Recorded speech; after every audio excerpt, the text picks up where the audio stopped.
राणा सांगा। कहने को तो नाम ही काफी है, लेकिन दुर्भाग्य है कि हमारी आज की पीढ़ी नाम के अलावा कुछ नहीं जानती। मेवाड़ वीरों की भूमि है। यहाँ कई शूरवीरों ने जन्म लिया और अपने कर्तव्य का परवाह किया। उन्हीं उत्कृष्ट मणियों में से एक थे राणा सांगा। पूरा नाम महाराणा संग्राम सिंह। वैसे तो मेवाड़ के हर राणा की तरह इनका पूरा जीवन भी युद्ध के इर्द गिर्द ही बीता, लेकिन इनकी कहानी थोड़ी अलग है। राणा सांगा ने अपने जीवन काल में 100 से अधिक युद्ध लड़े और इन युद्धों के दौरान राणा सांगा ने अपनी एक आंख, एक हाथ और एक पैर गंवा दिया। फिर भी राणा रुका नहीं, झुका नहीं। कल्पना करिए, एक योद्धा जिसके शरीर पर 80 घाव है, एक हाथ नहीं, एक पैर नहीं, एक आंख नहीं, फिर भी वो रणभूमि में दुश्मनों को अपनी तलवार व भाले से मौत के घाट उतार रहा है, तो वो सिर्फ राणा सांगा है। खानवा के युद्ध के दौरान जब सभी राजपूत शासक राणा सांगा के साथ खड़े थे, बाबर मैदान छोड़कर भागने वाला था, उस वक्त शीला द्वितीय, जो सांगा का रिश्ते में उनका सगा बेनोई था, 30,000 घुड़सवारों के साथ एकदम युद्ध के बीचों बीच बाबर से मिल गया। भारत के भाग्य का फैसला हो गया।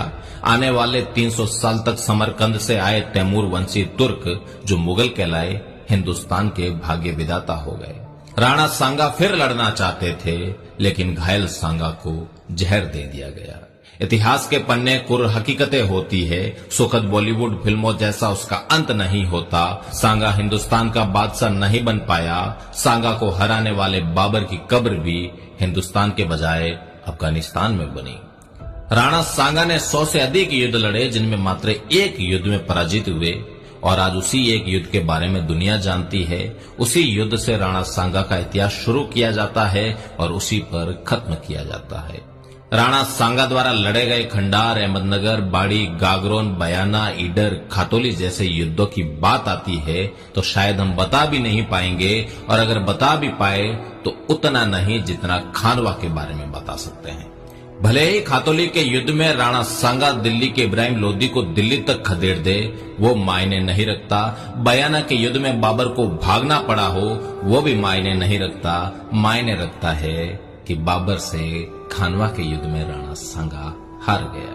लेकिन जिन्होंने ये तय कर लिया था कि भारतीयों को असली भारत से कभी रूबरू नहीं होने देना है, उन्होंने हमारे सच्चे इतिहास का गला घोंट दिया। जिन बच्चों के खिलौने भी शेर और भाले थे, जिनके जीवन का अंत ही रण था, उनको इतिहास के अंधेरे में दबाकर मार दिया गया। वो भी ऐसे गला घोंट कर मारा गया कि किसी को चीख तक सुनाई ना दे।